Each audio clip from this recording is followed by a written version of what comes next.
Muy buenas noches y bienvenidos a Tirado de Noche. Este es el momento en el que la radio toma o coge una forma especial, que a través de las ondas radiofónicas y a través de Internet y a través de las nuevas tecnologías llega hasta ti a través de ese nuevo formato en cualquier hora del día o de la noche. Nosotros te recomendamos que esto lo escuches de noche porque la noche lo que te garantiza es la intimidad. Y lo que queremos es llegar a la intimidad de nuestros protagonistas, de nuestros personajes que van pasando por aquí, para demostrar que el personaje, detrás del personaje existe una persona. Y eso es lo que nos hace aproximarnos precisamente a romper esa barrera que existe entre el mito, el ídolo y la persona. Y con eso lo que pretendemos. Javier Castro Villacañas, buenas noches. Muy buenas noches, Juan Antonio. Fantástico. Un jueves más aquí. Un jueves más. En Pintor Rosales 70. En CVB Radio. Y además con una temperatura que no parece que esto sea el invierno. No, tenemos un anticiclón que nos está... Y además dicen que puede durar varias semanas. Menos mal que se nos ha quitado la boina esa que teníamos. Bueno, la boina que teníamos los españoles, ¿no? Hay una canción, no sé si tú te acuerdas de aquella canción de Séptimo Sello, Todos los paletos fuera de Madrid. Sí, hombre, sí, claro. Y de Madrid al cielo acaban de decir. Remigio, se llamaba Remigio, además que estudió conmigo. ¿Estudió contigo? Yo no sabía que estudió contigo sí. Derecho. Sí. De Séptimo Sello. Por lo menos llegó hasta primero. Yo en primero le tuve de compañero. Ya no sé si él siguió más adelante. Luego le perdiste la pista a Remigio. Sí. Bueno, un saludo a Remigio, ¿no? Se nos está escuchando. Magnífica aquel grupo que formaba parte de la movida, ¿no? Me parece que luego se hizo productor. No sé. Bueno, no lo sé. Pero bueno, que estuvo metido en cuestiones de estas musicales. Es curioso, ¿no? Que una canción que hable de los paletos, que se hiciera fuera single de aquel verano de los principios de los 80, ¿no? Sí, bueno, en aquel momento había mucha creatividad, había muchos grupos, muchas canciones, pero a mí me gustaba de Séptimo Sello, que no sé por qué ha salido este grupo ahora. Por lo de la boina. Por lo de la boina. La boina de contaminación. Había una canción de El Hombre Mono, algo así, que era una canción muy, muy graciosa. Y es la que más me gustaba de este grupo. Es curioso porque siempre se habla mucho de la movida madrileña, que era la precursora en aquellos finales de los 70, principios de los 80, que había sido la precursora de la música pop que luego tuvimos a mediados de los 80 y en los 90. Pero estaba la movida gallega también. Y la movida valenciana. Sí, pero la gallega tuvo mucho, porque salieron de la movida gallega un montón de gente, de buenos artistas, de buenos cantantes, que prácticamente salieron a la par de la movida madrileña, pero tuvo más, yo no sé si por Tierro Galván o por quién fue, pero tuvo aquella movida quizá más promoción, ¿no? La de Madrid que la gallega, ¿no? Oye, a lo mejor podemos comprender y explicar un poco todo lo que pasó. En un principio parece que se llamaba Nueva Ola, todo un poco, ¿no? La Nueva Ola, ¿no? Y luego ya empezó a hablarse de la movida, pero es verdad que no solamente en Madrid, en Valencia, en Galicia, en Vigo, en Barcelona, en Andalucía también. O sea, es que empezaron a surgir grupos en San Sebastián, en muchas partes de España. Alberto Comesaña, buenas noches. Buenas noches, me tenéis aquí callado. Yo no, hasta que no me presentes no hablo. Claro, no, eso es las tablas. Yo soy una persona educada. Me podía haber metido ya desde el Séptimo Sello diciendo que lo de Todos los paletos fuera de Madrid es una canción políticamente muy incorrecta. Ahora mismo sería estaría imposible de hacer. Vamos, tenía ya a los de Podemos y a los de Izquierda Unida ya directamente... Sí, pero lo políticamente incorrecto en esa época, y mira quién habla, vendía. Hombre, vendía porque hay que ponerse en el es que no era momento. No era políticamente incorrecto en aquel momento, ¿no? Es que también había otro grupo, como eran los Nikis, que también abiertamente decían que eran de derechas.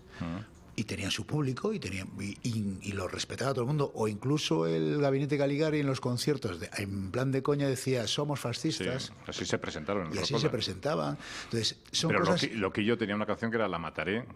Bueno, y Siniestro Total, las tetas de mi novia tienen cáncer de mama. Y Bailaré sobre tu tumba. Bueno, o sea, y ya Los Ilegales Los Ilegales, otro también. Más vale ser punky que maricón de playa. Eso era también Siniestro Total. Sí. Verdad, de Siniestro Total. Sí, pero Ilegales tenían unas joyas por ahí. Entonces, pues todo eso era un momento de efervescencia que yo digo, hay que cogerlo en el contexto en el que vivíamos. Porque es decir, yo cuando te decía que no era políticamente incorrecto, es que no se componían, no se planteaba ni con la intención de insultar ni de molestar. Había que ser gracioso, epatar, había que llamar la atención, porque había tal magma de grupos que había que ser más bestia que otro. Y a mí era una cosa, es un sentimiento que yo tenía, es decir, si yo voy de cantante no me como nada. Ya. Si voy de punky ya estoy lleno de punky. Entonces había que hacer algo que te desalineara de lo que era lo normal. Entonces, pues bueno, intentabas asomar la cabeza haciendo algo distinto. ¿Cómo llegas tú al mundo de la música? Tú eres gallego. Yo estaba estudiando ingeniería agrícola en Lugo. En Lugo. Lo único que ya desde COU me empecé a sentir inclinaciones, o sea, apetencias por dedicarme a algo del escenario. En principio, para lo que yo creía que podía servir era para el teatro. De hecho, me metí ya cuando estaba en COU en una academia de teatro, una escuela de teatro, y ahí empecé, di el salto de estar en la academia a directamente actuar, porque el director de esa escuela tenía un grupo activo, un grupo de teatro, y le faltaba un actor para completar un montaje, y enseguida me metió. O sea, esto es como jugar en la cantera y debutar en el primer equipo al día siguiente. Y fue un poco abrupto. Me acuerdo que mi relación con el escenario fue muy dura, siempre, porque cuando la primera vez que actué tenía que decir 2 palabras y me quedé bloqueado y no supe decir nada. Entonces era un poco traumático, pero luego, bueno, le vas cogiendo el gustillo a esto del escenario. Pero sí, realmente yo empecé como actor. Y luego, cuando empecé a estudiar la carrera de ingeniería agrícola, ya estaba más preocupado en montar grupos de teatro, en montar festivales de teatro allí en la escuela que la propia carrera. ¿Pero a ti te iba el rollo de la agricultura? ¿O tú tienes plantado tomates en casa ahora? No, yo lo que tenía un punto hippie. Era un punto hippie de esto de comunero, así de anarquista, lo que planteábamos entonces como la comuna autosuficiente, es decir, te soñabas con crear una granja o como un tipo kibutz en el cual tú te lo organizabas todo y prácticamente no tenías relación con el exterior. Una utopía que lógicamente pues luego te vas dando cuenta de que tiene muchísimas carencias, pero bueno, soñabas con eso. Y como mi madre tenía algún terreno por la provincia de La Coruña, pues yo soñaba con esa historia. Parecía que era una carrera más seria que lo de estudiar arte dramático o algo relacionado con la música, y por eso me metí ahí. Pero ya sabía desde el principio que no me iba a dedicar a la agricultura, porque de hecho lo que aprendí en la escuela y nada... ¿Llegaste a acabarlo? Lo acabé un poco por contentar a mi madre, decirle que no había tirado el dinero a la basura, pero bueno, allí me di cuenta de que eso estaba pensado para gente que tenía proyección, o sea, para la gente que venía del campo y que tenía posibilidades de hacerlo, pero para alguien que venía de la ciudad y no tenía relación ninguna con el campo era muy complicado que de esa escuela sacara algo. Bueno, son los años 80 ya, ¿no? Estamos hablando desde el 78 hasta el 82, sí. Y en los 80, como decíamos, es cuando surge la movida, o sea, surge al albur de la nueva democracia, los grupos musicales que nacen pues prácticamente en manada, ¿no? Porque es impresionante cómo nacían los grupos. Es que en España se juntaron 2 corrientes que formaron la tormenta perfecta. Es decir, por un lado, la democracia, la transición y todo lo que suponía de libertades y de ganas de vivir, con una corriente que viene desde Estados Unidos y de Inglaterra, sobre todo de Inglaterra, que es el punk, que son el romper con el estatus de que para ser cantante o para ser un artista había que hacer canciones de 16 minutos. O sea, que era lo que se hacía de Yes, King Crimson, Pink Floyd, todos los heavies, que eran auténticas obras, pero que no se hacían canciones pop, se hacían obras musicales. Entonces se rompe con... Fíjate Pink Floyd con The Wall, macho. Es que te puedes tirar escuchando... O Yes, o Genesis, que duraba la cara de un LP, duraba una canción. Entera. Entonces eso se rompe y esas 2 corrientes juntas en España pues genera esa explosión de canción pop facilona de 2 minutos y medio, 3 minutos, que empezaron Radio Futura, Alaska, todos estos grupos como ejecutivos agresivos, Danza Invisible, Danza Invisible es de Málaga, Décima Víctima, grupitos, pues esto donde estaba el Paraíso, el de la Mode, efectivamente, todos estos, el zurdo. Y a partir de ahí, de un grupúsculo de como de 20, 30 personas, pues explotó en otros 200 grupos, donde cada uno estaba en 2 grupos. Lo que nos pasó en Vigo, éramos 6, 7 personas, que explotó en otros 6, 7 grupos que todos más o menos funcionaban. Ahí están los Limones también, ¿no? Limones es de La Coruña, Limones es de Ferrol. Y posterior un poquito, ¿no? Y un pelín posterior, pero bueno, ya lo que pasa es que estaba en la corriente de lo que le llamaban el pop baboso, que era lo que se seguía a todos los que hacían música tipo Los Secretos, que ahora está muy bien considerado y todo el mundo... Sí, ahora es muy fácil decir que a uno le gusta Hombres G, pero en aquella época... Claro, Hombres G era el pop pijo y vamos, era una versión, o sea, de decir que te gustaban los Hombres G o incluso Los Secretos. Los Secretos en su tiempo era el pop baboso y así se entendía. Todos los que hacían un pop muy blandito, de canción de amor o de desamor, así como muy tocadita pero sin más, le llamábamos pop baboso. ¿Tú luego caes en el pop baboso? No, yo nunca he hecho pop baboso. Lo más cercano, alguna canción romanticona que hay colada por ahí por algún disco, pero no, para el pop baboso es... Quiero decir, digo esto porque quizá tu esencia nace en esos primeros momentos musicales, como decíamos, rompedores, pero cuando entras ya en la industria musical,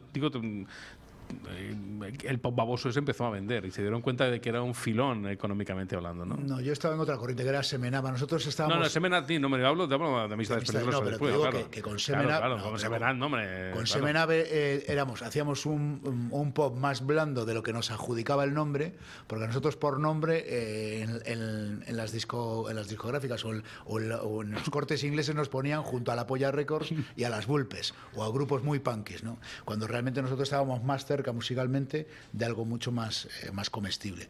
Pero llamándonos así, pues nos pasó un poco de factura. Ahora ya que ha dicho lo de comestible, dale Alfredo a eso, ya que estamos hablando de cosas comestibles. Dale.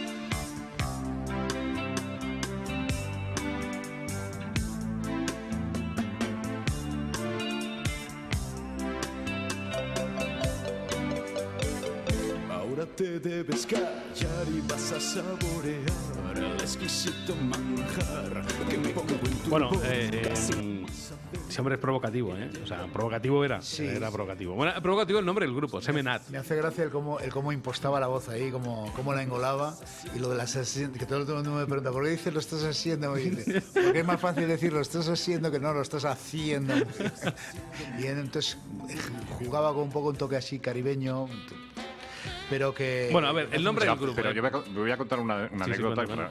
que aparte de Si es personal y no de la canción, provocación, esta canción tuvo mucho éxito en toda Europa. Yo en Alemania, no sé, porque un amigo mío estudiaba en Alemania, esta canción sonaba muchísimo en las discotecas alemanas y no sabían ni entendían la letra. Pues eso no lo sabía No yo. pues te lo digo porque se sonaba muchísimo y les encantaba. O sea, porque la música es buena. Es muy agradable, sí. Y el estilo de la canción, o sea, la canción está bien. Pues la primera noticia que tengo que le hubiera interesado a gente que no entendía la letra. Porque yo sé que en Latinoamérica, a nivel underground, no como fue Amistades luego, que fue un masivo, pero sí en Nueva York, sabía en México, en Colombia, hay gente que la conoce y gente de culto que sí conoce la canción. Pues en Alemania también te lo... Bien, pues mira. Mira, eso es una cosa buena. Nunca te acostarás sin saber una cosa más. desde luego. O sea, No, pero no era la provocación de la letra, sino que era una canción. pero dentro de la provocación de la letra que existe, a mí me parece que está muy bien llevada, porque no es soez. Luego hemos hablado que ha habido grupos que rozaron los soez a la hora de... Es que es muy fácil rozar los soez. Pero aquí no es soez la canción. Hay una yo sé palabra que ahora picante. yo sé que ahora te autocensuras cuando la interpretas. Es que hay una palabra picante que es como cuando te comes un salchichón y te aparece dice, tú lo puedes sacar. No, hombre, la canción pierde cuando la saco, lo reconozco, que la canción no es lo mismo. Pero que cuando ya tienes hijos de mediana edad, pues ya te da un poco más de reparo, ¿no? Entonces, cuando está compuesta esta canción era una época mucho más libre. ¿Qué años tenías tú? Pues yo, compuesta es de cuando tenía 20 años y grabada cuando tenía 24. O sea que entonces es un momento de efervescencia universitario donde prácticamente te da todo igual y pues en ese contexto donde venías de oír grupos donde las canciones eran Me pica un huevo, Las tetas de mi novia, Hay matar hippies en las CIEs, date cuenta que yo mamé de toda esa movida, pero más principalmente mamé de Siniestro Total y de Golpes Bajos, que fueron los padres Eso era punk, propiamente dicho. Sí, era el punk hecho en Vigo, que tampoco no era muy punk, pero sí que tenía ese punto punky made in Galicia, y yo era realmente de donde bebía. Bueno, la realidad es que de esa época, ¿con qué te quedas? Hombre, muchas cosas. La verdad es que la sensación que vivíamos en ese instante de que Vigo éramos el centro del mundo, porque aparte que no solo era que la música de Vigo se oyera en toda España, sino que también el Celta estaba jugando muy bien, entonces había una sensación de que eras el ombligo del mundo. Entonces lo disfrutábamos y lo saboreábamos a sabiendas de que era un momento histórico y que difícilmente volveríamos a Ciudad. ¿Y la idea era salir de Galicia y venirse a Madrid, o era triunfar en Galicia y ser profeta en tu tierra? No, la ambición humana es triunfar donde más lejos llegues mejor. Semenab tuvo un muy buen año en el año 85-86, donde tocábamos en toda España. Luego, como te dije antes, la censura nos dejó relegados solo a Galicia, y ya más allá de Puebla de Sanabria nadie se acordaba de nosotros, y en Galicia éramos un grupo muy importante, pero a mí fue uno de los motivos por los que me decidí salir de allí, porque no quería quedarme a vivir en Galicia para siempre. Y claro, muchos estarán preguntando, ¿cómo es la transición de Alberto Comesaña de salir de Semenat y llegar a Amistades Peligrosas? ¿Qué pasa? O sea, ¿cuál es el nexo de unión para ese tránsito? Porque, tanto musicalmente hablando como profesionalmente, como cantante, porque maduras de alguna manera, también creces y yo no sé si cambian tus pretensiones también. Pues fundamentalmente eso, que Semenab, un grupo censurado a nivel nacional, no sonaba ni en televisión ni en radio. Yo conocí a Cristina en Galicia, haciendo una televisión allí el fin de año, y me vine a vivir con ella aquí, y yo planteaba iniciar aquí mi carrera de solista. Además era un momento donde se estaban buscando solistas, que fue la época que apareció Alejandro Sanz, que apareció Sergio Dalma, y se notaba que las compañías estaban buscando solistas, y yo me presentaba en esa carrera. Las cosas se desarrollaron de tal manera que un día el productor que iba a trabajar con Cristina, que era Luis Carlos Esteban, no veía claro que con Cristina podía hacer nada, y nos propuso, quizá inocentemente, el trabajar juntos como dúo, cosa que yo no veía para nada, porque el estilo de ella y el mío no tenían nada que ver, pero nos enseñó un material tan bueno, parece como era el Estoy por ti o el Muy Peligroso, canciones del primer disco, que me animaron a empezar a hacer letras, que me costó muchísimo trabajo hacer letras, porque no quería caer en el tema sexual, y estaba buscando otro tipo de literatura, pero al final, pues bueno, el tema sexual... ¿Y a quién se le ocurrió el nombre? Amistades Peligrosas se me ocurrió a mí de casualidad, pero vamos, lo comentamos los dos y automáticamente dijimos... Que coincidió con la película y... Sí, estaba la película ya de antes, y luego había un CD que nos habían dejado de estos de bases musicales, donde había un grupo que se llamaba Liaison Dangereux, y le dije a Cristina, mira, tío, Amistades Peligrosas, ¿cómo mola? Yo creo que fue un acierto, sí, totalmente. Luego encajaba muy bien en todo el estilo de la música que hacíamos entonces. Es un poco como Pimpinela, ¿no? En un momento dado. No. Fue una de las fuentes de las que quisimos beber, de jugar con él. Sobre todo hay una canción muy peligrosa donde jugamos al tuya mía, al yo te digo, tú me dices, eso sí. Y escribir una letra para dos, ¿es igual que escribir una letra para uno? Bueno, si te soy sincero, yo escribía las canciones para mí. Luego ya repartíamos quién cantaba cada parte. O a quién le iba mejor una parte u otra, pero realmente yo las canciones... Pero antes nos has comentado tu formación como actor de teatro, que el teatro, digamos que siempre estaba presente, ¿no? No, pero está presente en su vida ahora, o sea, le mola. Sí, pero cuando puede sacar el ramalazo teatral. O sea, el concepto de Amistades Peligrosas era muy teatral. Empezó más musical, luego se fue haciendo más teatral, más de vestuario, de escenografía. Con el tiempo íbamos armando las piezas, y efectivamente yo es que... complemento quizá mi carencia como cantante, que sé que la tengo, potenciándola como actor. Era un poco lo que te decía antes, había que destacar haciendo algo. Entonces yo me acuerdo que al principio de todo, para epatar y para llamar la atención del público, pues digo, ¿qué hacemos aquí? Pues venga, me desnudo y saco. Entonces era como hacer cosas fuera de lo normal para... El sacarse cosas, sacar cosas. Fue un éxito. Sí, no, por lo menos, pero yo te digo, es para asomar la cabeza dentro del magma de grupos que había. Hacer algo diferente, distinto. Menos mal que no había YouTube, ¿no? Porque si te hubieras sacado alguna de esas cosas que te ibas a sacar y hoy salieran los vídeos. Y van saliendo, hay gente que lo graba y que lo digitaliza y lo cuelga. O sea, hay vídeos de eso todavía. Me imagino que sí. Yo sé que fotos en YouTube mío de desnudo sí que hay. O sea, que mi carrera política está ya muerta antes de empezar. Bueno, hay alguna foto también, que luego hicisteis fotos de estudio con Cristina, los dos sí, desnudos pero también. Desnudo, yo sé que en internet hay algo mío, sí, ya las he visto. Y mis hijos también. ¿Y? No pasa nada. No pasa nada. Vale. Eso es lo peor, yo creo, lo de los hijos, lo de la carrera política. Bueno, pero está ahí, o sea, nunca se sabe. El pasado es el pasado, ¿no? Sí.